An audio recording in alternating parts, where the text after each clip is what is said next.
Everybody, welcome. Y'all know what time it is, y'all. It's the On the Hunt podcast show. But we've been telling y'all about sponsorships, and we finally got one. So today's On the Hunt podcast will be sponsored by the movie Billy Badass. It was a film that was written in 2020. I'm sorry, 2014. 2014 it was written. Um, it starts there. It was filmed mid-pandemic. So we're looking about 2020. It was released in 2021. So the movie takes place. It starts around 2020 when we're talking about the collapse of the government of the United States, and then it starts up in 2025, where we have four main characters. We have Johnny Love, Billy Badass, and then we have a guy they call the Deacon, and then there's a Mr. E. Y'all catch that? Mr. E. Something, it's that always that unknown entity. So, this is a post apocalyptic movie. You can always find it on the YouTube channel. You go to Elijah Winfrey Studios, and there you can scroll down and you will find that movie, Billy Badass. So now, y'all, since we're done with our sponsorship, I got my guys with me. I got Elijah Winfrey. I got my boy, Bobby Bless. Our numbers man, Reg, is not with us today, but we're going to pick up his slack. Elijah, how is it going, dog? It is going very well, my friend, very well. And always excited to talk movies, get movies talked about as well. So make sure you go check that out. You might recognize somebody in that film. So Bobby, how you doing, my friend? Man, on top of the world, man. I'm floating. I've been floating for about 2 days or so. I'm all right. How about you guys? Float on. Float on. It's so much better to do this show after a win. And I think what we're going to do right now is we're just going to go ahead and go right into our numbers segment. As Nate kind of mentioned earlier, we don't have Reggie with us, but we do have some numbers to go over. So we're going to go ahead and do that right now. You're going to see the box score here. And before we get into the preview of the game, we always like to make sure that you have a basis for what we're saying, because we never know. Maybe you had to go to a family reunion, or maybe you just were away from the TV when this game happened, or maybe you've been so hurt by the Lions you didn't want to watch one more down. Whatever the situation was, we don't want you to be listening to us talk about the game and feeling left out. So here's what happened. As you can see, in the first quarter, it was scoreless. In the second quarter, Detroit scored 8 points. And the third quarter, Green Bay got 6 points. But then in the fourth quarter, where it matters the most, Detroit got 7 points and Green Bay only came up with 3. And that makes your final score 15-9. Looking at some of the big performances out of the defensive side of the ball, Kirby Joseph. Yeah, that's right. He is a rookie, and he had himself 2 interceptions on the day. So a huge day for Kirby Joseph. Aiden Hutchinson also had an interception against Aaron Rodgers. And it's not a dream, folks. It's actually reality. Aaron Rodgers threw 3 interceptions in this game.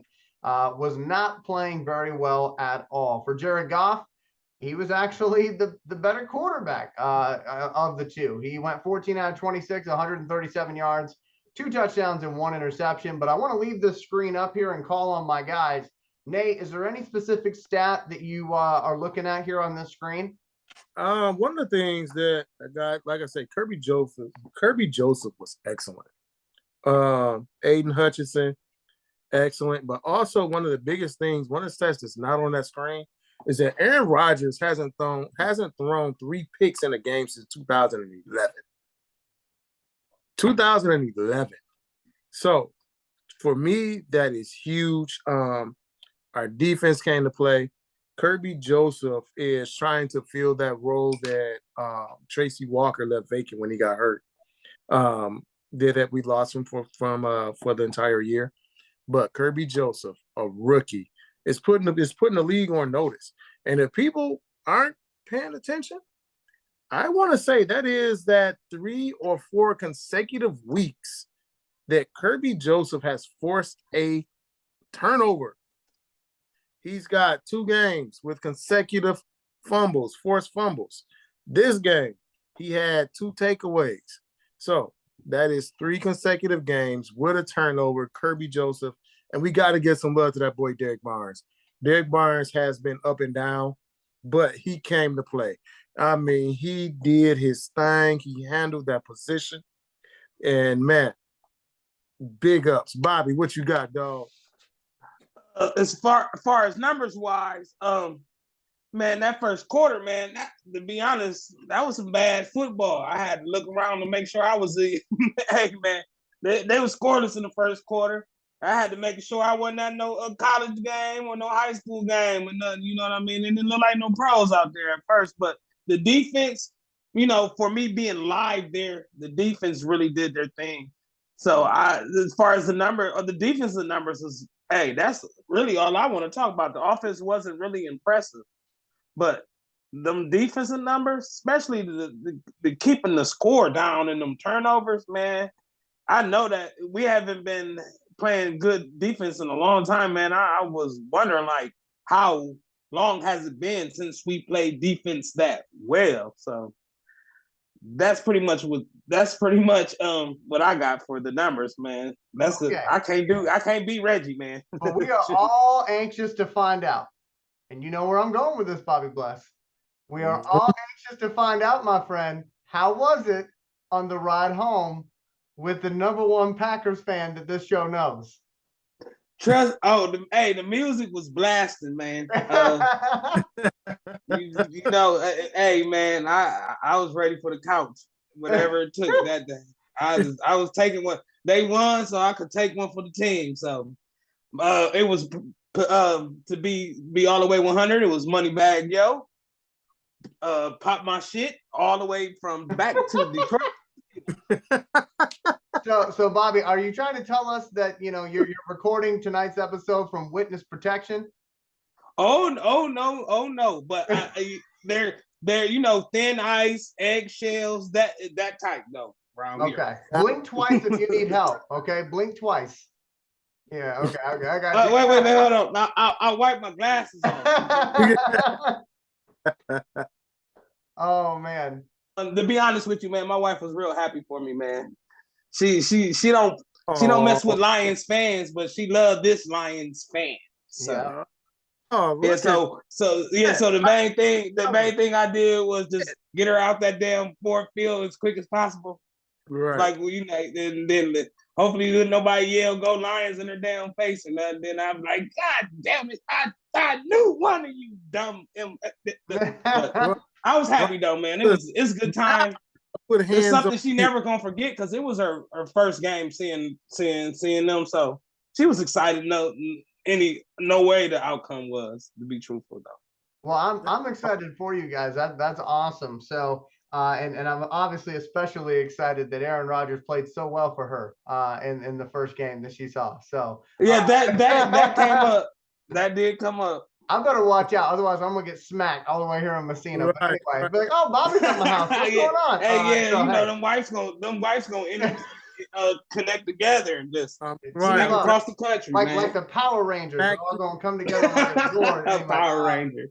Okay, so hey, we've got a lot to get to on today's show, and we got to actually get moving here. So we want to talk about the contest because the contest is going on. As you know, we're one of those podcasts that like to give things away, and today we have got one heck of a giveaway for you. Bobby Bless, go ahead and show them what it is we're giving away today. Look at that thing. That's awesome. Bobby, tell them what they're going to get today. A 16 by 20 canvas of the great Barry Sanders. It's just a beautiful thing, man. It's more like a painting, but it's something that may be looking good on that damn man cave Detroit Lions wall. And I definitely love to give away things that I don't have, because when I come up with things to help us in with the podcast, and I want to be something that I would want, but I can't get, right? So that's what I come up with. I like to share my ideas of how I would want my man cave. I might get me a Barry Sanders picture on my wall. It might not be this one, but I think I'm more of a fan of putting Barry Sanders on my wall like this and look like a cartoon better than. I think this is a little better than the poster, honestly. That's cool. That's dope. So here is how you win that. Okay, here is how you win that today. All right, you're gonna like and subscribe to this YouTube channel. So like this video, subscribe to this YouTube channel. And then we also want you to go like our On the Hunt Facebook page. And I will be posting that link down below. So don't worry. You don't have to go and try to search that. I'll post it right below in the comment section. So be looking for that. But again, we need you to like this video, subscribe to the YouTube channel, and make sure you like the On the Hunt Facebook page. Remember, folks, we're trying to get our YouTube channel up to 1,000 subscribers, because once we do, there's a lot of more, there's a lot more that we can do for this show. Okay, and right now I think we're at 211. So thank you so much for the support. We're on our way to 1,000, slowly but surely, and you can help us with that by making sure to smash that subscribe button, encouraging others to do the same. But again, in order to win that canvas, okay, we need you to like this video, subscribe to the YouTube channel, like the On the Hunt Facebook page. Again, that'll be down in the comments below. And hey, that'll get your name up on the wheel. And as you know, just like the lottery, you can't win the lottery without buying a ticket. So you can't win this thing without getting on the wheel. So make sure you do that. Right now, we are going to shift focus here, and we're actually going to go to another sponsorship. In fact, we kind of just talked about it, but what I'm going to do right now is I'm actually going to put some footage on the screen so that you can actually see a little bit of what Nate's talking about here with my film, Ballad of Billy Badass, as it is the sponsor of today's program. So Nate, take it away, my friend.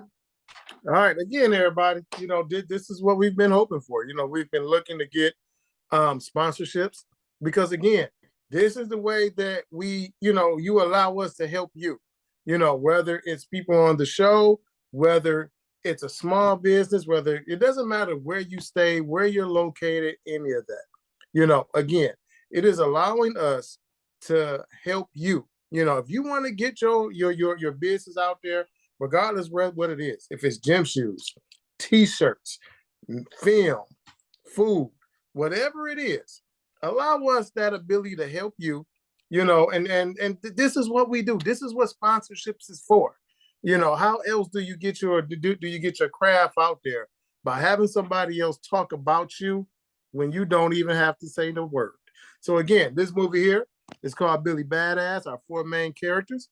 We have Johnny Love, Billy Badass, Deacon, and Mr. E. Now, this film, it was a mid-pandemic.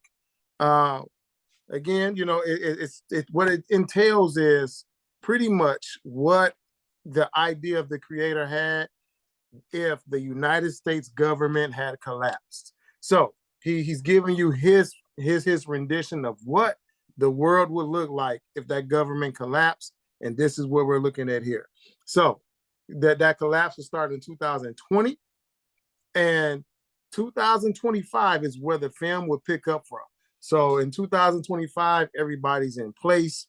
Everybody has their own section, their own agendas, and then they continue to move forward.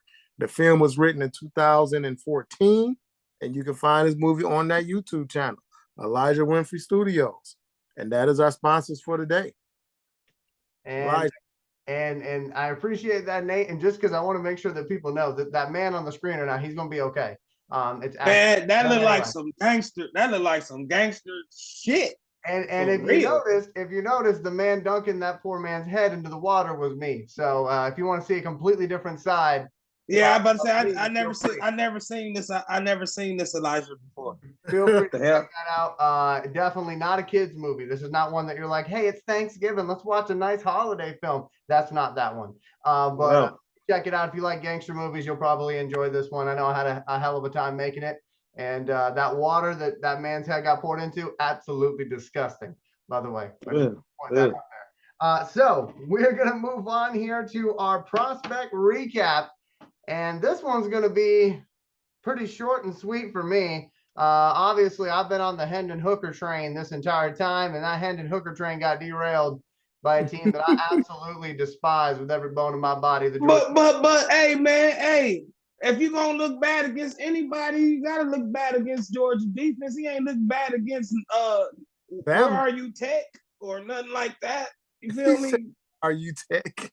Yeah, he cool, man. Shoot, I mean, he had a hell of a game against DeVry University. I mean, and University of Phoenix, I think he threw like 8 touchdowns on them. And Southern New Hampshire University. My point is that I've been hyping this kid up so much that this was that opportunity. And I know he knows this. This was his opportunity to show the entire nation, I am that dude. And unfortunately, it didn't really happen like that. Now, I'm not saying that nobody should look at this kid anymore. You should still look at him. He still deserves some respect. And I think he's still a Yeah, first round pick when it's all said and yeah, done. But I know for a lot of Lions fans, they're looking at it going, what the hell is Elijah talking about? And it's like, okay, but look at his whole body of work, not just one game. yeah. So, Yeah, So, Georgia Bulldogs. They ain't they number one in the well, NFC South. actually, at that time, Tennessee was number one. That's a pro team, dude. What the hell? But I mean, you're gonna have the good in the bag. Like, and this is where a lot of people mess up, is that they only give the good highlights. They only talk about the good. They never make that prospect look human. And that's where a lot of people get sucked in. They get fooled. He's human. He's going to have good and bad games. We just saying Aaron Rodgers had 3 picks. He hasn't had that since 2011. You know, Tom Brady has looked very, very, very, very. Yeah, he didn't lose his cool. He didn't lose his temper. I Right. didn't feel like he was immature. Nothing. He took that ass whooping with class. and the thing is, if you look at the stats, okay, if you look at the stats, I'm a big stats guy. So if you look at it, 23 out of 33, 195 yards, that's still completing roughly 70% of his passes. Yep. Yeah, And that's against the Georgia defense who that's coming. They themselves coming. on not doing that. Now, the one thing I will say though is, and this is a concern of mine. All right, this is a concern of mine. When Hyatt was not available, Tennessee really struggled. Okay, really struggled, and that's something that I think scouts are going to look at. Scouts are going to look at that, and they're going to say when he's got his number one guy, and his number one guy is there, present, and available, Hendon Hooker is going to look fantastic. Mm-hmm. But when he's forced to play with guys and go to guys that are not his number one guy, and let's face it, that's going to happen a lot in your NFL career. Mm-hmm. What happens then? I think that's more on the coordinator. Yeah. Yeah. I mean, look, hey, your one trick ain't working. You got another one. God, right. You can't put it all on him though. But yeah. I understand what you do saying, like Elijah. He got to be able to create, even though that number one option ain't open. I understand, but Tennessee play calling wasn't ready. And I do think that if he was to come to the Lions, just playing this out hypothetically, and then we'll move on. Okay. Hypothetically, I mean, you got Amon-Ra St. Brown. You're going to have Jameson Williams. Who knows who the running back's going to be next year? I don't know the answer to that question. But my point is that you will have, in my opinion, a better receiving core than what he had at Tennessee. You already know he's going to have a better offensive line than what he currently has at Tennessee. So, I mean, for me, I still say draft this guy. I just think that scouts are going to be pointing out this particular game and what was he able to do when his number one guy was not there. And that's just a concern of mine. And I say that because I saw that happen with Georgia Tech when they had Calvin Johnson, because we had a pretty good quarterback in Reggie Ball, and nobody ever remembers him. Because they say, well, it's Calvin. And when Calvin wasn't in the game and Reggie would struggle, people would say, well, see, that's why Reggie's not a good quarterback. Man. That's why I'm saying that. But I mean, to be honest, you have to think about it. Calvin Johnson had 1,500 yards receiving with Reggie Ball. Yeah. Reggie Ball actually ended up had a stint with the Lions. Reggie Ball did suck. Like the only difference is Hendon Hooker is that he also beat Bama. Mm-hmm. So Georgia has better cover corners.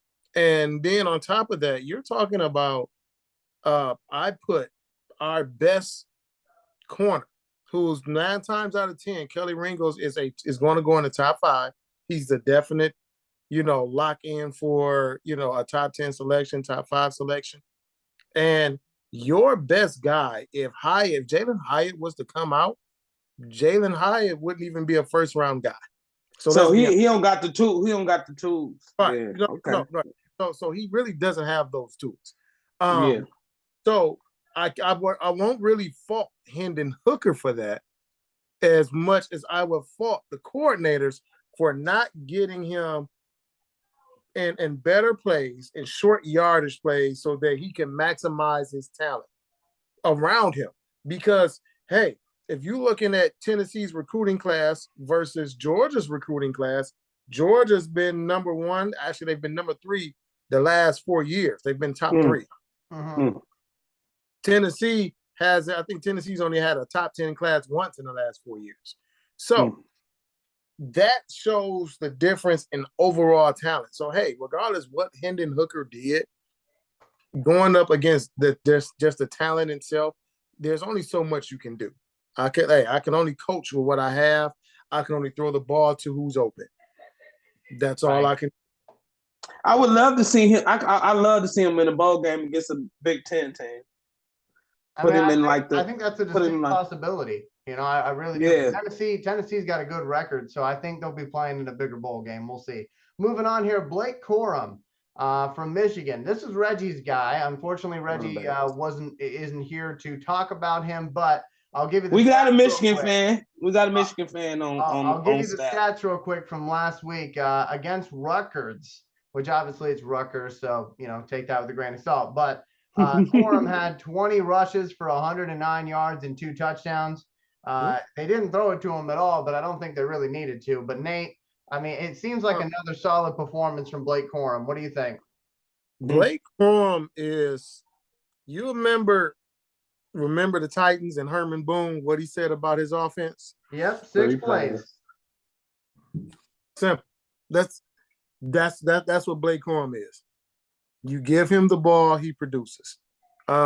He's also very good in pass blocking, which he picked up a beautiful stump blitz, flipped the linebacker, flipped him over. McCarthy, hit Schoonmaker right over the middle. No fear. That's the first thing I look at him when I look at the running backs. And Blake Corum is he's that guy.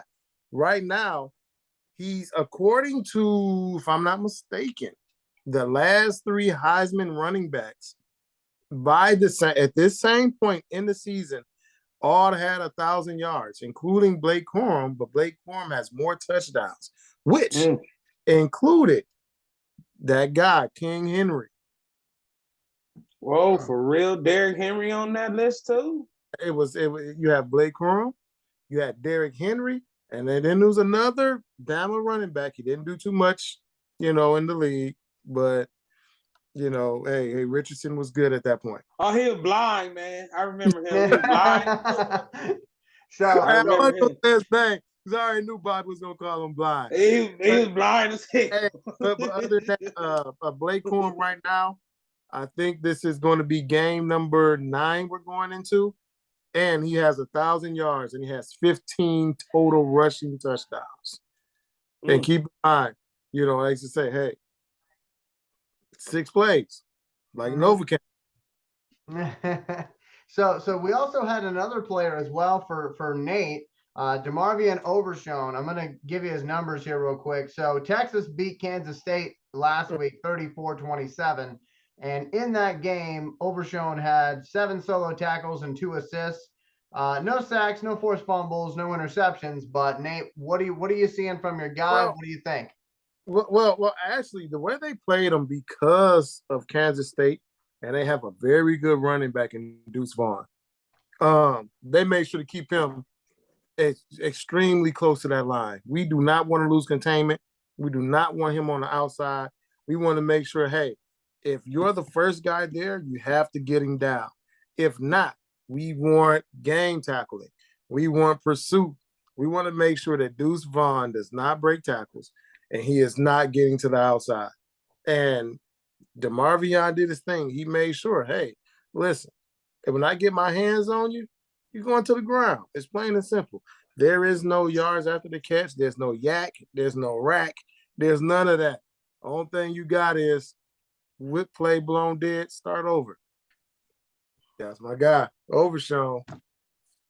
So, Bobby, we're going to go to Merch Alert now, my friend. And what we're going to do is I'm going to go to the sponsorship part of it, and then I'm going to kick it back to you because we already know that you got a new hat. and then we'll go to the website. Okay, So here's sound what we're like gonna do. some We're man, gonna brother. go ahead and pull up the sponsorship for this week's merch alert. And Bobby Bless, go ahead and take it away, my friend. My good friends out there, Merch Alert is sponsored by Captain Corpse. Captain Corpse is a movie about Jonah Corpse, who is a bounty hunter who lives on Mars, believe it or not. He has a ship. He even has a crew. He even has a girl. But the problem is nothing ever goes according to plan. It sound like my type of guy, man. I can relate. On top of that, his girlfriend has failing health, and her father hates his guts. I was always good with the dads, but anyway, will Jonah overcome these obstacles and finally put together a plan that works? This is a movie you can see on that hasn't been officially made yet. It's coming real soon, but when it gets here, it's definitely gonna be something I like. It kind of remind me of a couple movies growing up, man, and it is the movie that you want to see if you like a good comedy. But I see it's just a bunch of characters on here that I probably could relate to, man, because I'm goofy all the time too. But Captain Corpse is the name of the movie. There's no potential release date as of yet, but we're still in the workings on the editing and all that good stuff, fine tuning on there. But it's pretty much with all the Elijah movies in that good old studio art, it's gonna probably be good. No telling what's going. No telling. I can't wait. So Elijah, you got to make sure you keep me informed. If you don't keep nobody informed of when this movie is released, brother. I will certainly do that. I will certainly do that. Folks, you can check out Captain Corpse, the progress that's being done on the film on Facebook, Captain Corpse Film on Facebook. And it should be a fantastic one. And of course, this I got to get in one of your movies. I got to get in one of your movies, Elijah. For real. I'm working on it. I'm working on it. So I'm telling you. But again, folks, that is Captain Corpse sponsoring the Merch Alert segment.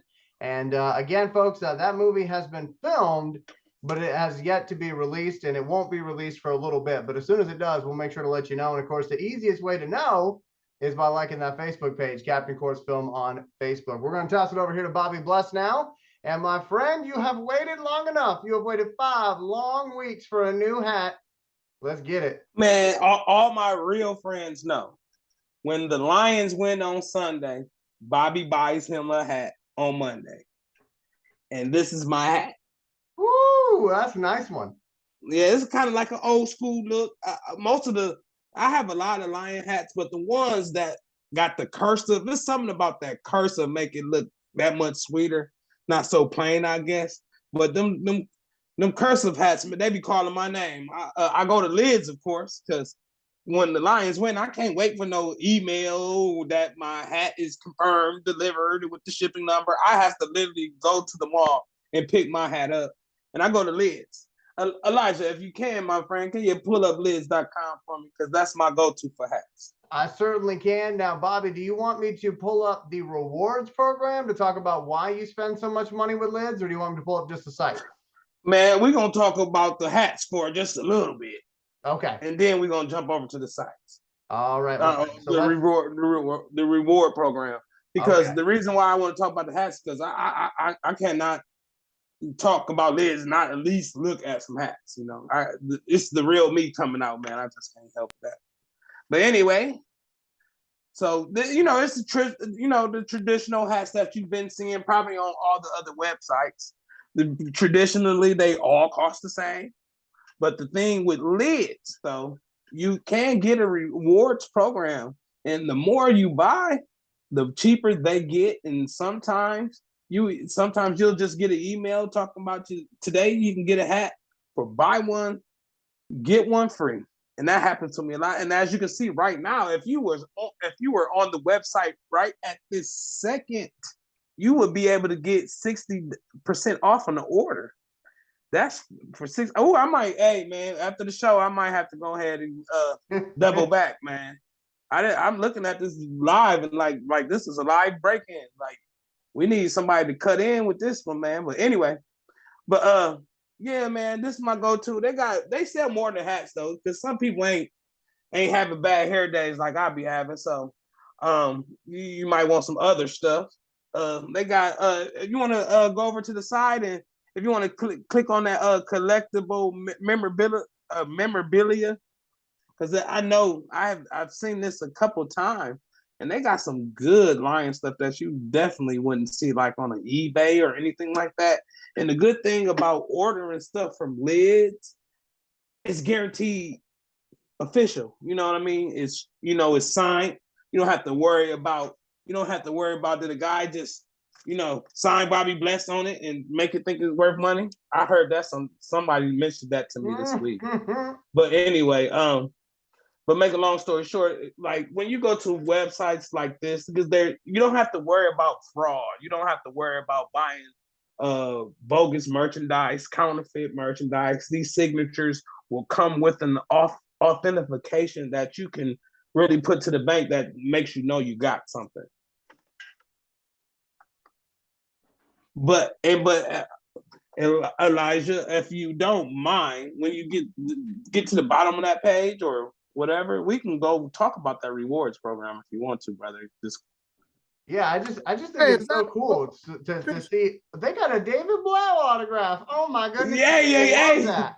Hey, I'm telling you this. Hey, I'm telling you, man. And I already figured out what I'm getting Nate for Christmas. That TJ Hawkinson autograph. Look at that. He's gonna love that. Oh no. How much TJ Hawkinson cost? Oh, $47.49. So you put it together, you almost have his jersey number. Anyway, man, that's about $42 too much. But no, you can take that. You can take that price and a Jared Davis jersey number. Ooh. But I'm good, man. Y'all so silly, man. That's great value right there. Yeah, but like I said, these signatures are authenticated though, brother. They definitely are. It'd be a good investment. I love the Thanksgiving coins. Those are really cool. Like they got the Thanksgiving coin for this year with the Bills and the Lions. I think that's super cool. And you know what? They were giving away at the door of the game. They were giving away Ford Field coins marking the 20th anniversary of Ford Field. I did get a couple of those too. Oh, that's awesome. Yeah. So Bobby, let's talk about this rewards program because brother. I didn't know that there was a rewards program for Lids. I mean, I probably guessed that, but tell us about it. Yeah, to be honest with you, brother, when you pay $5 for a yearly membership, and then that puts you into a program where you get for every 5 points for every $1 you spend, you get 5 points. And when you get up to about 1,000 points, you'll start getting notifications on how like special offers, buy one get one frees. Say for instance, like my account right now, I get 25% off. Yeah, You probably got 1 million points. That's why. Yeah, I do, man. And I be forgetting what I spent, and so I don't be keeping up with it and stuff. So a lot of times I just be like, my jaw be dropping when they come with the price. You know what I mean? Liz, they got that. I probably they number one customer, to be honest, man. They see me, they be waiting on me when the Lions win. But make a long story short though, like I get like 25 or 30% off every hat and every other like merchandise that's not a hat, like t-shirts, the other stuff we just scrolling through. That'll be 20% off. So yeah, but you have to get up to 1,000 points to even get put in that class. And that 1,000 points, it comes out to maybe about, if I'm not mistaken, maybe about like $200 to $300, and that will get you like 1,000 points if I'm not mistaken, somewhere around that. Hey, I'm not Reggie, so I ain't good with them numbers. I'm gonna get with Reggie, and he gonna figure it out for me. But anyway, yeah. But anyway, it's a good investment, man. A lot of times I just catch myself thinking of stuff, and the first place I go to is Lids. Like one day it was raining outside, and I can't run, so I was like, man, I need a damn Lions umbrella, and I went to Lids and I got me one. It cost about $20 at the time. So yeah, man, Lid's got a little bit of everything. And if you are into like collecting cards and authentic stuff, you definitely want to go to Lids, man, because you'll get stuff for your team that you like. You don't even have to be a Lions fan. You can be a Tigers fan or another team they wear green and yellow or whatever. You can get discounts and stuff. Like the more you spend, the better it gets for you. And then like I know this for sure, when teams are officially out of playoff contention, this a little what you call Nate, a tidbit. This is a little tidbit. When your team is officially out of playoff contention, your hats become buy one get one free. So that's one of the reasons why I have so many damn Lions hats. Not because they won, because after a certain point around November, usually around Black Friday, they out of playoff contention, and then I can just go ahead and have my way with that. But they be buy one get one free, or one had to be buy one get the next one half off. Man, Liz will make you spend your money.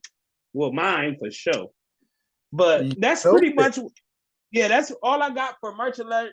But it's time for my favorite segment by my boy Nate, and I do use his suggestions inside the den that got me to Detroit, to my Lions game, comfortable as hell, listening to you. Hey, I was parked right in front of the dang on stadium listening to you. Hey, but the crazy part, there's one downside to that. It's leaving. Oh man, hey, it took me an hour to leave. Don't lie to it. It took me an hour to leave. Hey, but I'd rather sit in the car than walk 3-4 blocks, though. You feel me? That's what I say. Hey, listen, especially when you win, if you don't mind chilling, relaxing, because after the games, man, there's still they was turned. You got all type of tailgates going on, everything. So again, the best thing is when you leave your seat is to get to that car seat. Hey, that is the best thing in the world. But all right, y'all, today's Inside the Den, we have another sponsorship. It will be sponsored by the Fourth Coast Killer. This is another Elijah Winfrey Studios production right here, y'all. This film here is going to take place in upstate New York. And upstate New York here, we have a DA who's up for re-election. And anybody who knows politics or even sees politics or hates politics as much probably as crooked. Probably crooked. Always somebody, listen, it's always somebody trying to get over on somebody trying to make a come up. So doing this film right here, y'all, we have our DA. Her name is Eliza Sage. And Eliza Sage is stuck and ready for this re-election. This film here, it's a cross between our guys, Jason Voorhees and the Mike Myers. So it's all about who's going to catch the killer. But she got competition.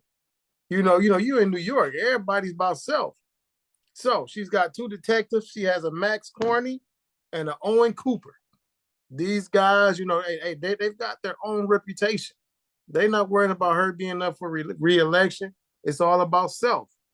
So again, y'all, if y'all want to see something, y'all make sure y'all go check out the Fourth Coast Killer. So this case here, like I said, this movie here is going to be good. Like I say, it hasn't been released yet. It's still in production. So make sure y'all look out for that, man. And it's from the sound of it, everybody love Jason Voorhees. Everybody love Mike Myers. Everybody love that. Hopefully it's no high yellow people tripping over tricks. Over sticks and getting killed in the woods. So yeah. I'm telling you, Elijah, man, I'll be a good hey, you gotta listen to me. I can be the crazy guy that was always right in the end. I'm telling you, man. You never know. It might be you and Nate as Max Carney and Owen Cooper, the detectives trying to solve everything. Who knows? Hey, don't mind if I do. Hey, But hey, it should be interesting though, because this is, I can speak a little bit about this movie before we keep moving on here. Fourth Coast Killer, I've seen so many horror films that just have to do with the slasher and the small town. And so I wanted to amp up the stakes a little bit. So that's why we're adding in the DA, having to deal with her day-to-day job, which is, kind of in jeopardy because she's got a campaign for it right now to keep that job. But everybody in this small town saying, wait a minute, why would we vote for you when you haven't caught the killer yet?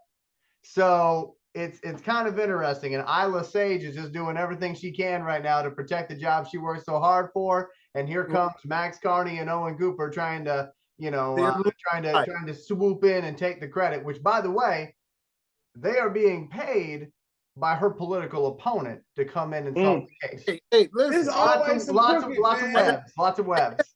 Hate politics. This is why we love sports. We hate politics, man. That's just where it is. So remember, y'all, from our sponsor, the key to this film is who solves it first. So now we're gonna go ahead, man, and jump back into our Inside the Den segment, man. And we have one of the greatest, if not the greatest, Lion players of all time. Our beloved Barry Sanders, former running back at State University. This guy here is finally making amends, and the organization is making amends with him, getting him back in the fold. We seen him on the cover of Madden 2025, the 75th anniversary. We see him announcing draft picks.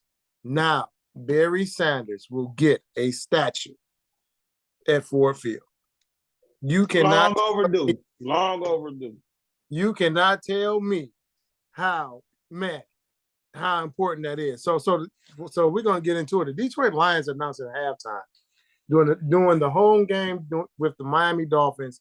Yeah, I seen it. Hall of Fame Barry Sanders will have his legacy permanently cemented in Detroit with a statue at Ford Field. He will be the first player ever of a Lions player ever to be immortalized with a statue. And y'all know how important that is. You have greats. You have the Lamb Barneys. You have the Night Train Lanes. You have all these guys, but none of them are Barry. Barry is the first guy to do this. Barry first place. He's a first ballot Hall of Famer. He was also an NFL MVP in 1997, Offensive Player of the Year in 94 and 97, Rookie of the Year in 89. He was all pro. Keep in mind, y'all, all pro. From 89 to 91, 94, 95, and 97. He was not to the Pro Bowl in each of his 10 seasons. That's 10 straight Pro Bowls, if y'all who don't know. No, but I'll get some. Yeah. Sorry. Yeah, that's all right. Look, that was the mini-me. She just said, but that was all right. 1990s all-decade team. He was also part of the NFL 100th anniversary all-time team. So Sanders also he was also the third person in NFL history to rush for 2,000 yards in a season. I actually gained 2,053 because I remember that first run, he had it at like 2001, but it was like, it wasn't impressive enough. His very next run, he took for 58 yards to make sure it was cemented.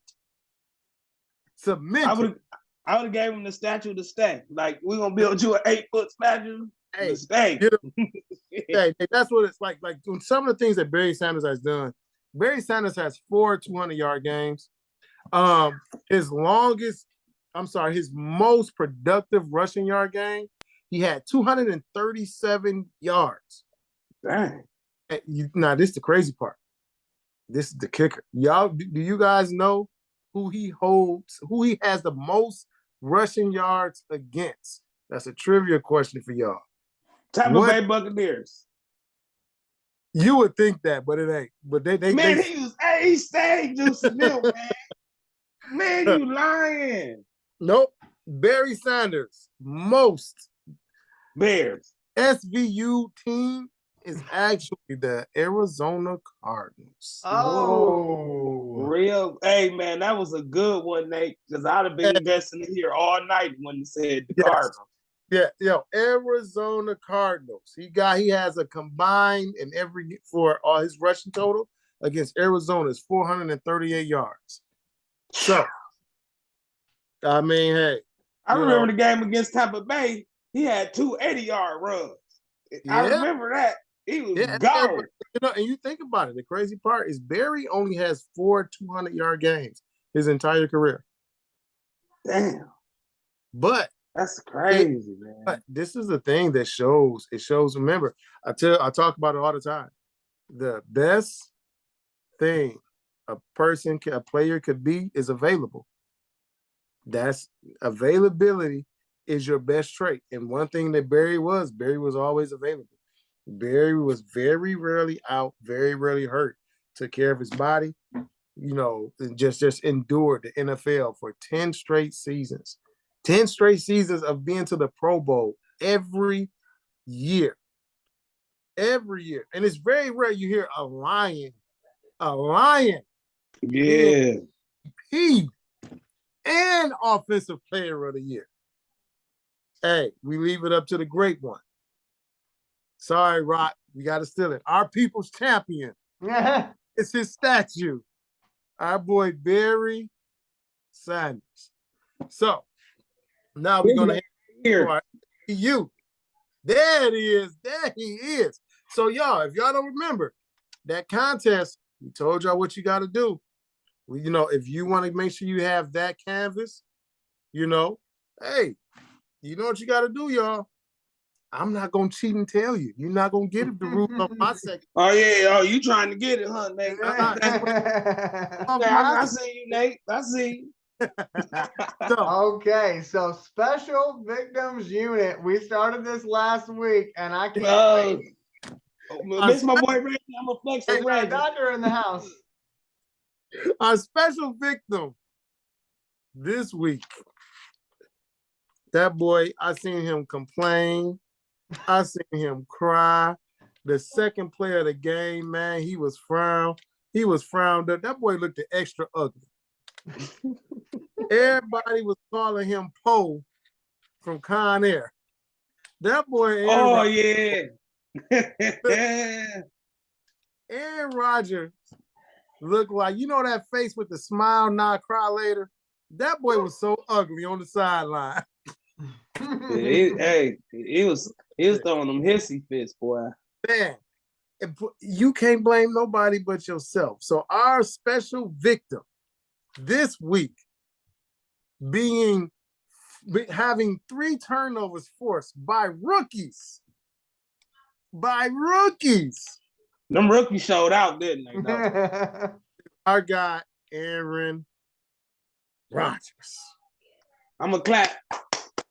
Can't say why, but I'm going to clap. Okay, Hercules. So we got the SVU out of the way, but you know what that means. Say it with me now.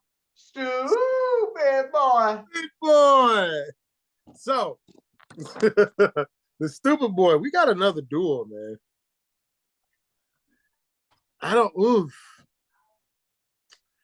We always talk about the stupid stuff we see. Oh, God. Here we go. You ever see, somebody, force a turnover, get an interception, and then start back the other way, and they decide to turn it back over? Mama, man. TV. Oh, my God. Hey. Oh, my God. I already know. That's why I nominated. Oh, my Lord. Well, Bobby, you go ahead and say the name. Go ahead. I don't remember dude's name. I swear I don't. I just remember, man. I was just watching my phone. The dude was chugging. Hey, what was the dude's name, man? Hold on. Let me go in the chat and look, man. I forgot that damn dude's name, man. See, y'all, listen. I went on, I passed the mic to Bobby because I said, you know what? Sorry, man. It was so obvious, man. This was Bobby's idea. In the group chat. And it was all me. It was all Bobby's idea. It was all me. I can't lie. I'm sorry, guys. I can't Right. remember the dude's name, I but ain't he get played for the Atlanta Falcons. Yep. Oh, what's his name? They don't even got his damn name. It just got the damn video in the chat, man. Click on the video and then say his Okay. name. They do. I just okay. I'm watching the video. No. All right, I'm gonna come in and save the day. Please do. Taquan Graham. Oh yeah, man, he was chugging. Mr. I'm looking Graham. at one of these. Mr. Graham had a case of the Mama I'm on TVs when you just completely forget what you're supposed to do because you're like, I'm gonna look great. My mom's cheering me on. Listen. Hey, I'm reading one of these Twitter comments. One of them say Calvin Ridley made the call. I saw one that said Walter Payton is the one that stripped him. Yeah, so Taquan Graham. Oh my God, man. Big clumsy man. Big clumsy. He went from the hero to the zero. Oh my God. He went from Superman to Clark Kent. Y'all remember Superman 2 when he went into the bar and he first lost his powers and the dude they was around in the seat and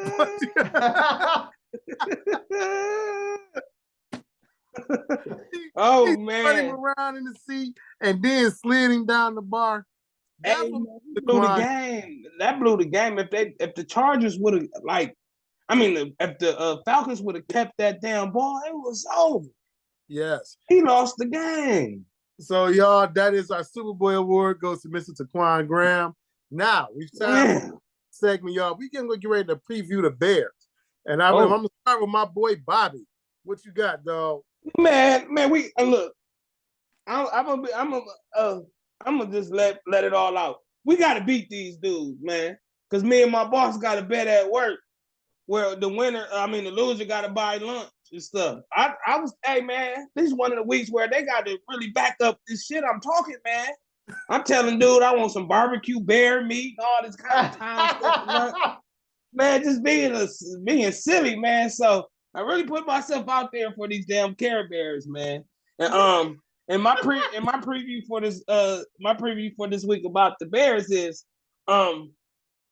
Justin Fields look like he got a receiver now, man. He don't look like he's too handicapped, even though he still ran for like over 175 yards, was like one of the most in NFL history for a quarterback. Like even Lamar Jackson or what's the Lamar Jackson, Michael Vick, none of them guys ever ran for that much in the game. But Justin Fields, if I'm not mistaken, has the most yards for a quarterback in NFL history in one game, right? Yep. So that's what I'm gonna be kind of worried about. Not so more of his arm, but if we try to focus too much on him running, he got a receiver out there with Claypool and even a one-trick pony Mooney catching deep bombs. They can hurt us if they all back there. I really, out of all the teams in the division, man, I really can't stand the Bears for real because they only 1 year different from us. As the Lions fans, they always talk about. At least they won the Super Bowl. It was one goddamn gone Super Bowl. But anyway, I have a real discuss for the Bears, and I have nothing really like G-rated or PG to say about them. So I'm gonna go ahead and pass it on to Nate. Nate, what's your the Bears? Hey, the Bears. Man. Again, man, it's the Bears, dog. Like, I'm not even like what Justin Fields pulled off, man. You remember in those old Cowboy days, right? And you know they had the real gold, right? Yeah. And when they came across that fake gold, what was it called? Fool's gold. So I want to make sure y'all that what happened with the Bears this week don't happen next week. And we want to make sure this fool's gold. Like I say, we know, man, this is not Justin Fields. Justin Fields had one of those out-of-body experiences where he was just running like this. This is not Justin Fields, guys. We are not. We not gonna fall for the banana in the tailpipe. I knew he was gonna say that. Listen, I know this for sure. If Justin Fields decides to run down the football field, he will be somewhere on the field like a fish out of water, like we did them Green Bay Packers. Everybody went to the concussion tent. Because number one, Rodrigo, Derek Barnes, Kirby Joseph. Listen, if Pascal too.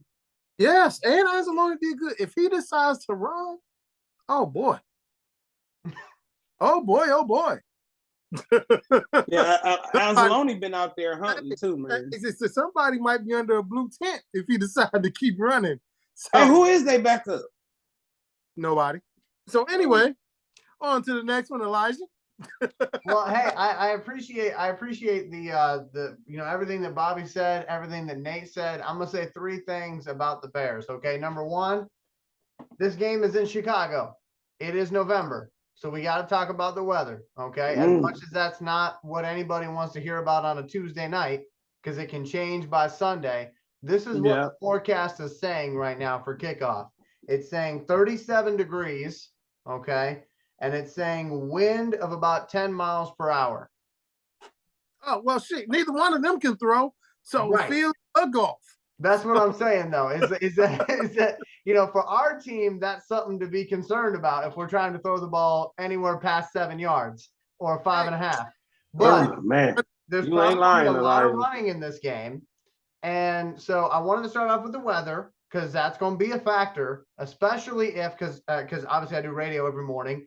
Our meteorologist is talking about the fact that there's a hurricane right now coming up and it's hitting Florida. And by this weekend, it's expected to bring a lot of rain on the East Coast. Now, obviously, Chicago's not on the East Coast, but I would say watch out for that because right now it's saying 37. And the only thing they're going to have to worry about is a little 10-mile-per-hour wind.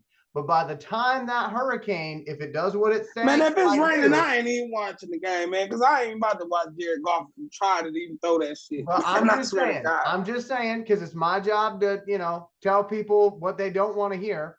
That could be watch the weather between Jamal Williams and David Montgomery.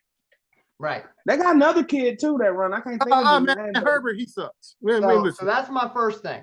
Okay, that's my first thing about this game. Watch the weather because it could be a major factor or it could just be 37 degrees, and in which case they'll wear, sleeves instead of no sleeves. But anyway, the other thing I want to talk about, Justin Fields, not in his play, but in his situation, reminds me a little bit of Mike Vick when he played for the Falcons early on. Because if you remember that, team, they didn't really have a lot around him. They had Algie Crumpler. They had, Warwick Dunn. They had TJ Duckett for a little bit. But the game plan was essentially Roddy White. Yeah, Roddy White was good. Yeah, they had Roddy White for a little bit. But the game plan essentially in those early 2000s for the Falcons was very simple. If you don't see anybody open, run. And I feel like Justin Fields is in that situation with the Bears where they haven't quite figured it out yet. The players around him, they got Claypool, but this is only going to be second week in the offense for Claypool. Oh, I didn't think about though? It's Cole Kmet. Yeah, that's the tight end, ain't it? He's good. So he's okay, but I think we're like we was talking about, and I was telling somebody, the Lions haven't struggled against tight ends this year as much as we have in the past. Right. As of right now, we've only given to cut you off, Nate. The tight ends we replaced with Hawkinson did good too. Last week too. Oh yeah. But go ahead, big dog. Touchdowns to tight ends this year. 5 touchdowns. The most yardage, we have not given up an 100-yard receiver. We've given up 80 yards to one tight end for one game. So the exploitation of our defense by tight ends has not been what it used to be. So I feel good about that. My bad, Elijah. Continue, brother. You're good. So I talked about the weather. I talked about the Vic comparison, and I'm doing that mainly because of his situation. Again, I'm not saying Justin Fields is as fast or as good as Mike Vick. I'm not saying that at all, okay, because I don't believe that. But his situation of being on a team that doesn't have it all figured out yet around him is very reminiscent of the situation Mike Vick was in the early 2000s with the Falcons. So keep that in mind, because if he doesn't see anybody open, he's going to take off and run. But he might be running a little bit more because he is erratic as a thrower. Okay. And I never like to call anybody out for this, but I'm just going to read you his last 5 games. Get him, Elijah. Get his Completion ass. percentage. Okay. Completion percentage. Are you ready? Yeah. Oh, yeah. 1, 47%. Week 2, Trash. 63%. Week Decent. 3, 47%. Trash. 4, 50%. Trash. Week 5, he completed 71% of his passes. That's Then the week good. 6, 51%. Week Trash. 7, 61%. Week 8, That's all right. 73%. And last week, 60%. So what I'm saying is the key to this game is make him uncomfortable. Make him have to beat you with his legs because you shut down the passing attack. And I think our defense is actually showing that they can do that. They're getting hot at the right time. So Yeah. that's what I'm thinking. Okudah on Claypool is going to be interesting to watch too. But you know, the crazy part about even about those percentages, a lot of what you have to do, you have to look at his yardage per completion. Check down, screens, that kind of stuff. Yeah, it's been a lot of dink and duck. It hasn't been nothing like down the field, except for the one game. That one game, I think it was either Monday night or Thursday night, where he had that big game. But it's other than that, it's been a lot of behind the line, a lot of check down. So yeah, his completion percentage has been inflated because his deep ball, anything down the field, he's asshole bad. But I mean, damn. Anyway, look at. I'm gonna have to press the button that says "not for kids" because they ask me on every upload, "Is this for kids?" And I say, "No, it's not for kids." No, and then it came out 3 more times. My bad. I mean, Nate, that's a blooper, my friend. Hey, we're gonna get away from his foul mouth, and we're gonna go over and look at some prospects. Oh man, we need some Jesus. Anyway, okay, so let's go. Let's go to some prospects here. We're gonna start off with Bobby Bless's prospect, and I'm very excited about this one. And well, let me go ahead and get it up on the screen here for Bobby. I'm gonna get the video playing, and Bobby, take it away, my friend. Yeah, the youngster McBride, running back from UAB, man. To be honest, as I'm just glad I'm a part of a good team because lately I've been so busy with just traveling and doing other things and working. I haven't really been able to get into college football like I wanted to. But my guy Elijah threw me an alley hoop and said, "This is probably a Bobby Bless type of guy."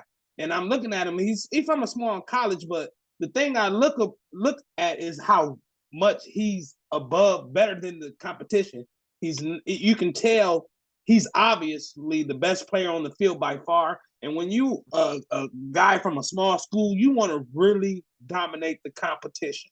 And then that lets you know that you are a man amongst boys against these guys, and you're out of this league compared to what you're going to be dealing with. Because a 200-yard game against Georgia Southern equivalates to about a 100-yard game to me.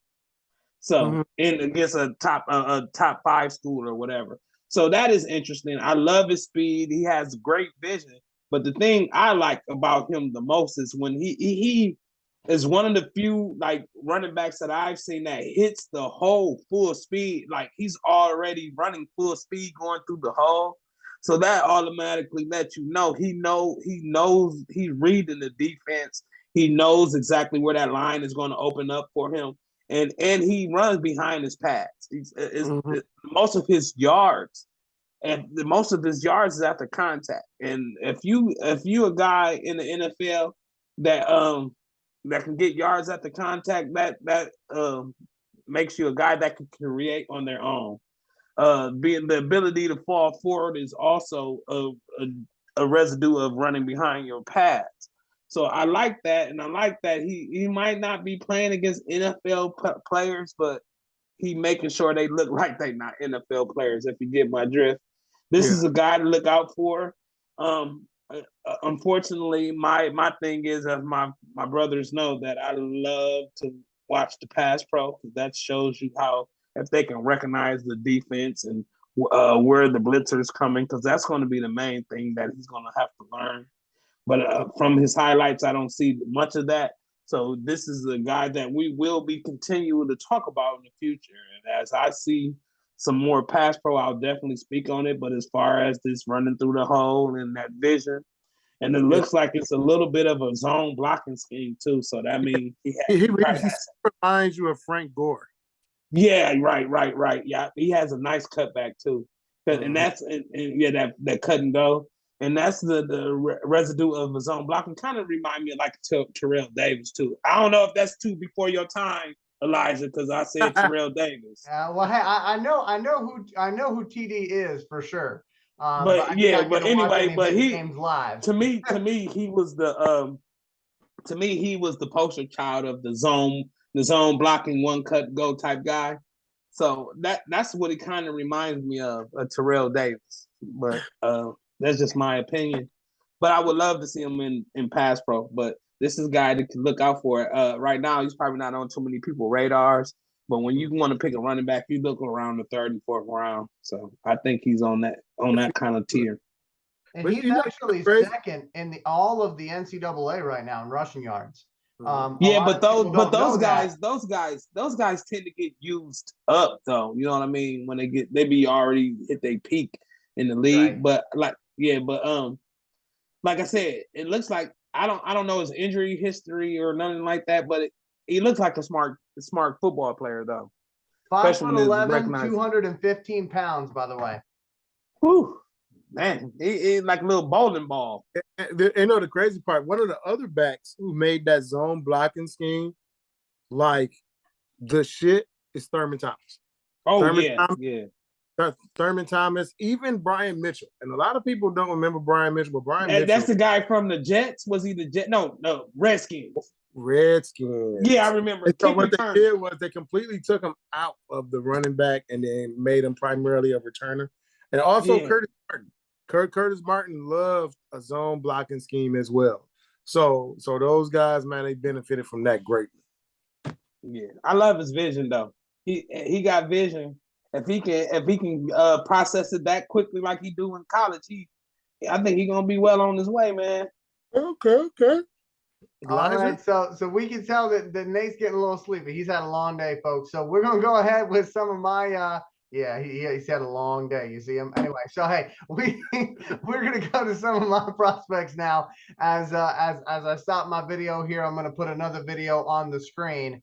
And this is something where scouts annoy me. Okay, scouts annoy me. I'm gonna tell you why in a second. But let me go ahead and get this video going. You're looking at the quarterback here, Will Rogers. I love that name. Will Rogers. Scouts annoy me because scouts look for any reason to disqualify a player from contention. That's their job at the end of the day. It's not just to find good players. It's to separate the ones who deserve to be picked and on the roster versus the guys who don't deserve to be. And for whatever reason, Will Rogers has been kind of said to be one of those guys that is not in contention to be drafted. And for me, I disagree with this wholeheartedly because I know what they're doing.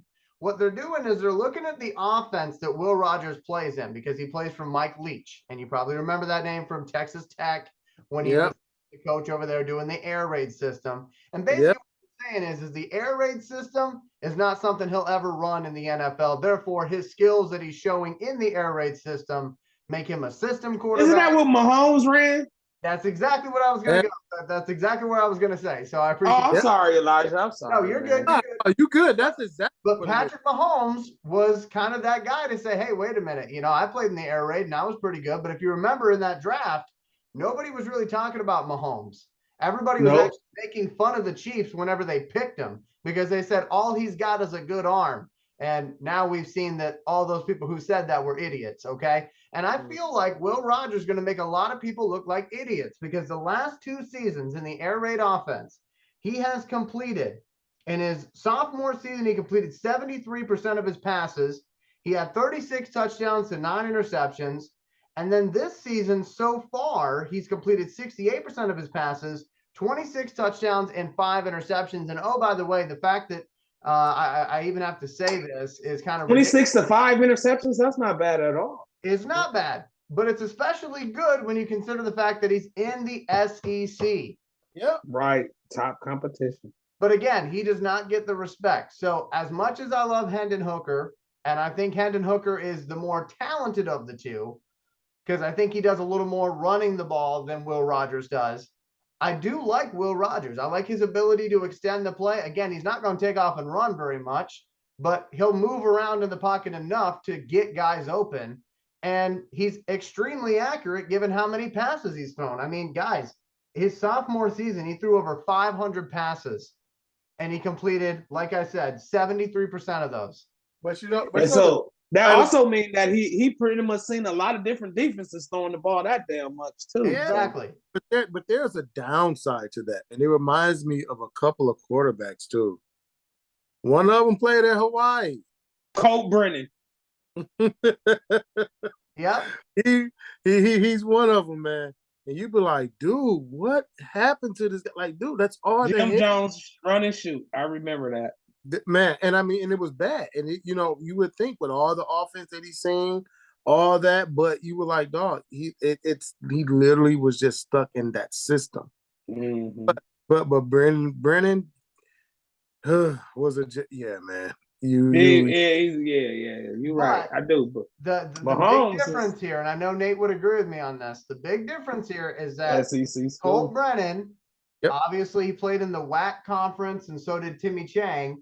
WAC. But Will Rogers plays in the SEC. He does. Yeah. I mean, you know, he's doing this against guys who are going to be playing on Sunday. So I don't know. For me, I like the kid. I think he's being overlooked. He's 6'2", 205 pounds, so he's not really that's what they want. Quarterback. But hey, I think they want him like 6'4", 6'5". Yeah. Prototypical is like 6'3". Yeah, so he ain't that small. Let me throw out a scenario to the fellas here real quick. If for some reason Hendon Hooker is not there, let's say we go defense, we get Will Anderson, okay, with a high draft pick. And by the time we get around to picking again, our guy, Hendon Hooker, is not there. For me, I'd be fine getting Will Rogers. I got to see more from him, Elijah. I mean, that's just me. Not to shoot your guy down, but like we're talking even, that means because Hendon Hooker, I think, goes early second round. So that would be our pick. So, well, Hendon Hooker is either going to go the end of the first round where we're not going to get him. Or he might drop, though. He might drop. You got to see how he looks, though. In them combines. But if he does, so be it. I'm not sure I'm good with taking Will Rogers in the second round. So what I'm saying though is because I see a different scenario playing out. I think Hendon Hooker is going to play himself into the first round. I know he had a bad game against Georgia, but he's got so many other good games that the Heisman voters are going to be looking at. I think he probably wins the Heisman, and he probably makes people fall in love with him at the combine. And so if CJ Stroud beat Michigan, he's gonna win the Heisman. But I'm just saying, somebody in that top, you know, maybe the Panthers, who knows? Somebody's gonna fall in love with Hendon Hooker. And believe me, like when it comes to the Will Anderson thing, if Anderson's there, I think we should pick Anderson. But I think if we pick Anderson, we might be losing out on Hooker, in which case I would be fine with Will Rogers. That's my guy. That's my second. No, we got 2 first-round picks. We got 2 first-round picks, right? Yes, we do.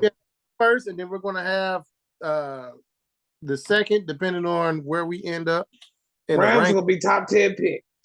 That's going to be top 10, 2 top 10 picks. Why? And my thing is, you know, even with the 2 pick thing, I don't want to lose out on Will Anderson. Oh, no, I'd rather have so that's why I'm saying, you know, with that second pick, there's no guarantee that he's going to be there. I mean, I wanted Malik Willis in this last draft, and I felt like he was there 3 or 4 or 5 or 6 times, and we never went with him. But that's old news. Again, I'm right.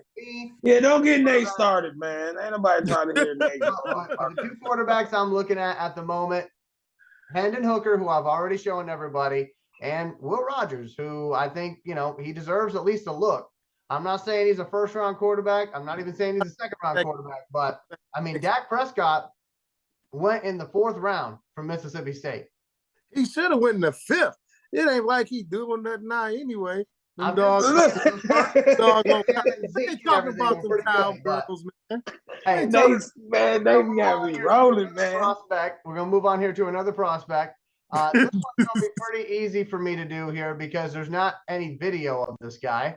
But Dorian Williams, he's a linebacker out of Tulane. Was not able to find any highlights of him, but the reason why I'm highlighting him is because I think he's one of those, 3rd, 4th round type guys, maybe 5th round. He's a linebacker. Looks to be a pretty athletic one, 6'2", 225 pounds. And he's been super consistent in the sack department for Tulane. That's what I kind of want to focus on. So his 2020 season, he had 4.5 sacks. 2021, he had 1. This year so far, he's got 4. And he's going to be coming out of the draft, I do believe, because he is a senior.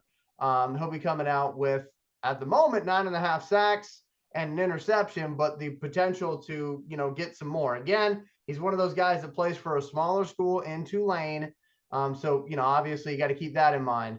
But I think he's a linebacker that could be kind of interesting for us. But I'm curious, Dorian Williams, have you guys heard of that name before? Because for me, No, late last week. no, brother, but Tulane is not too small of a school, though. I would, Yeah.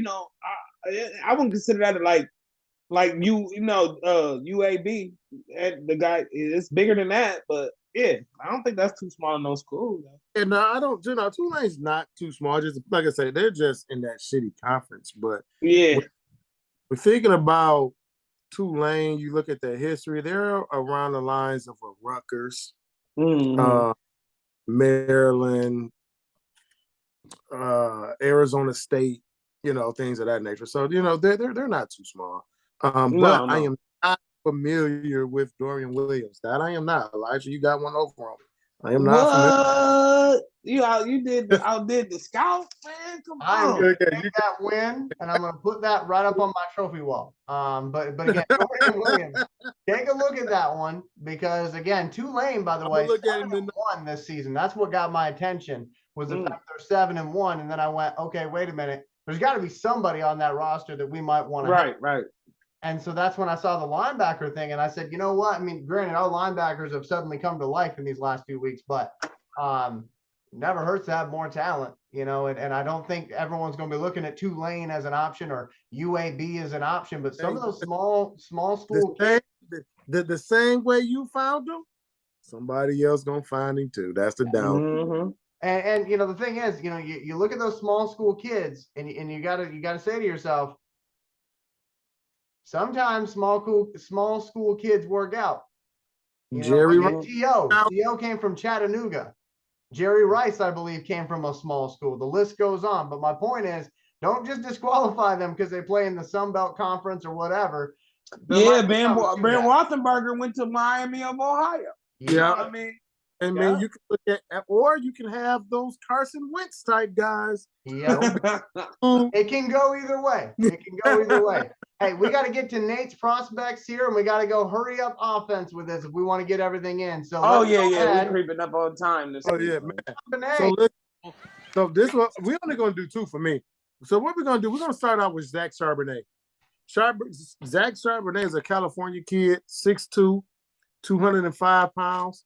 A former back from Michigan. He actually left Michigan after his sophomore year. His freshman year, he set the touchdown record at U of M. So now he's back home. He's in California. He is. I like his speed. Now the expectations from his speed, from his 40-yard dash, they're going to be. If you're looking at anywhere from a 4.35 to a 4.48, and having a guy that big, that strong, and he is he does not go down. Bobby, his pass pro is legit. This is against LSU. It ain't number pros on this field. He as a freshman, his pass protection was against Ohio State. His pass protection was against Michigan. He's a running Iowa. Zach Charbonnet was a highly touted freshman. Michigan was able to get him from California, but when Coach Fry went back to UCLA, Zach Charbonnet, being homesick, went with him.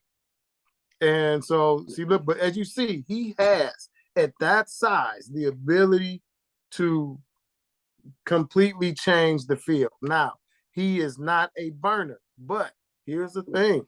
You get in front of that freight train, you will get ran over. And this is no baloney. He will run you the hell over.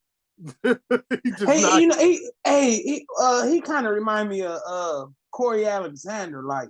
Yeah, listen, the game against Oregon, he actually ran over the ref. He does not care. The ref was in the way of a cut, and the ref got trucked. So it is what it is. Oh yeah, we definitely need him in Detroit.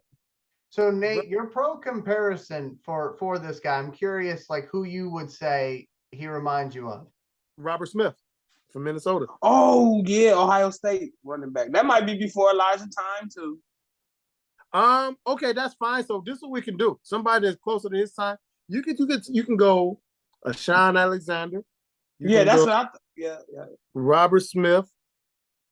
Because I was thinking of Deuce Staley for some reason. I don't know. Kinda, really. But he don't. He ain't dropping his pads enough to be Deuce Staley. No. See, but you gotta think about it. Deuce Staley is short.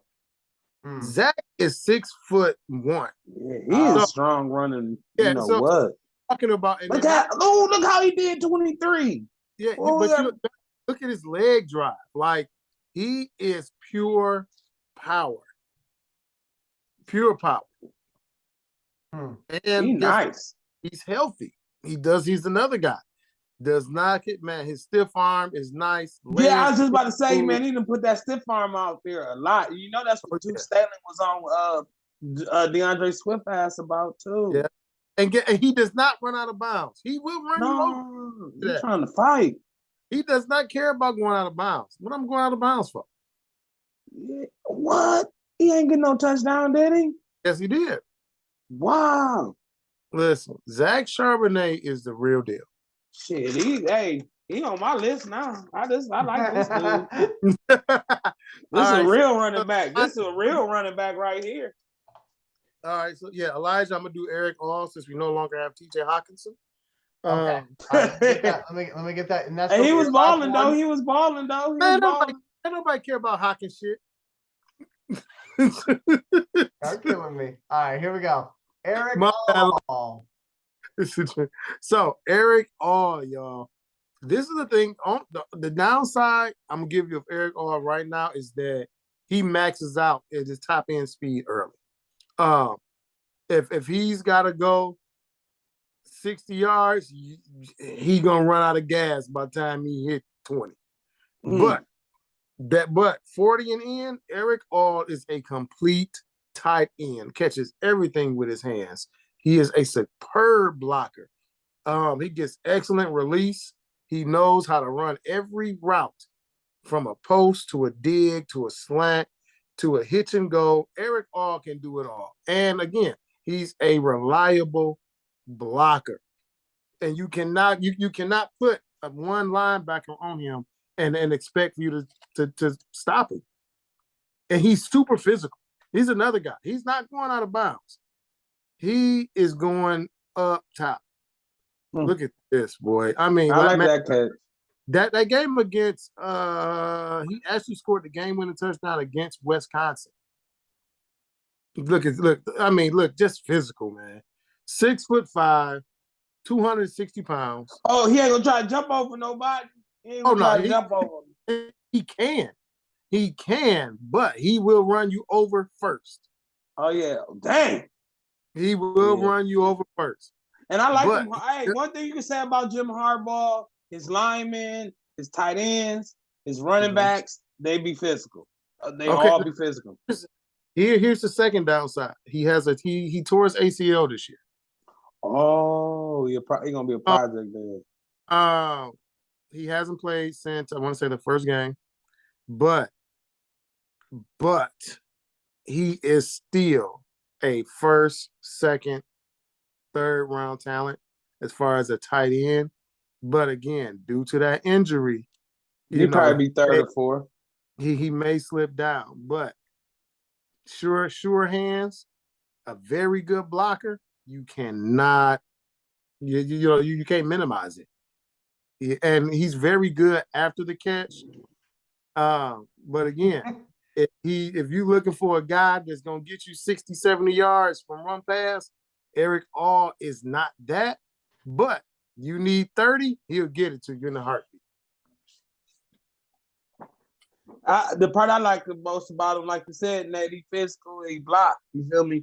Because if they only worried about you receiving the ball, man, you ain't really no threat out there at tight end. And also, I forgot, he's very good in play action. He sells the play action very, very effective. So they probably worried about him hitting him, and he run right past him. Exactly, y'all. So that was our prospect watch. Like I say, we in hurry up. We in good shape. Elijah, go ahead with that contest, dog. Yes. So we'll talk about the contest, and then I have something to add to Nate's prospect that he was just talking about. So Bobby is showing you a canvas right now, Barry Sanders canvas. That's what we're giving away this week. And in order to win that, first of all, you got to get on the wheel, right? You got to get on the wheel in order to have a chance to win. But how you get on that wheel is by liking this video, subscribing to the YouTube channel, and going and liking our On the Hunt Facebook page. And that will be posted in the comments below. Chances are by the time you get to this part of the video, it's already been posted. So go look down in those comments and you'll be able to get that link. Go like that page. And hey, once you do those three things, you like this video, you like that page, and you subscribe to our YouTube channel, your name's going to get on that wheel, okay? And I'll be honest with you, it doesn't matter how many comments you leave this week. That's not really a part of it. We still want you to leave as many comments as you want, but that's not the end game here. The comments are not the end game. So if you're like yelling at Nate saying, I love 95 million comments, it don't matter this week, okay? It don't matter, all right? Just like whenever, the referees screw us over and our players are screaming about it on the field. Oh, they tried. It don't matter. I know. They tried.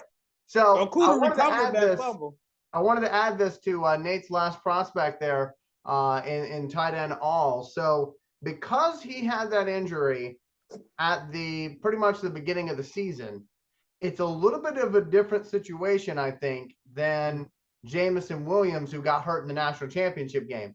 Because there is a realistic opportunity that tight end can actually play for you first game of the season next year, whereas Jamison Williams has had to sit out, right, Nate? Yeah, Eric All, let's say Michigan makes it to the national championship, and everybody knows that game is around January 9th, Eric All will be or should be physically and medically cleared by the Big Ten championship.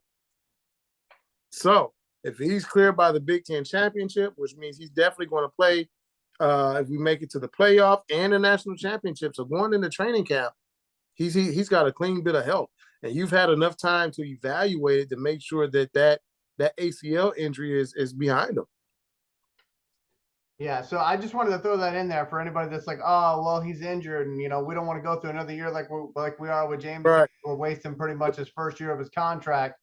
Right. By not getting anything out of them. It's like, wait a minute, though. It might not be as much of a project as you think it is because of when the injury happened. That's the blessing of that. And the thing is, with college players nowadays, you never know. He might be ready to go, but he might say, you know what, I'm not going to because I don't want to get hurt again and slip and fall in the draft. That's what his ass should do, though, to be honest. That's what he should do, to be honest. So we want to go to closing remarks here. Bobby Bless, you are up first, my friend. You got a minute. Not really much, brother. Like I said, I have a real distaste for them damn Chicago Bears. By all means, Lions, I'm go ahead and push my chips to the table and just talk like we're gonna beat these bums that they really are. Yeah. I just want everybody to know I hate the Bears the most out of any of our teams in our division. And I just say I do not want to lose to the Bears, so just beat the Bears. Shit. That's about it, brother. How about you, Nate? I know you got something better than me, man. Man, it's I'm simple. begging. Contain. Contain. One word. Just contain Justin Fields into that pocket and watch him throw the game. You make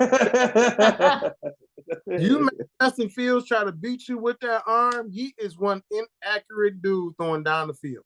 Yeah, anything underneath, screen passes, yeah, those are simple stuff. What you want to do is make Justin Fields make throws down the field. This way, we can really, really see if Kirby Joseph is what we think he is or what he has shown these last couple of weeks. Are you going to be good enough for you to, if you can go into a game and you can agitate and infuriate a Hall of Famer, then numbnuts that's coming for the Bears, you should be able to, you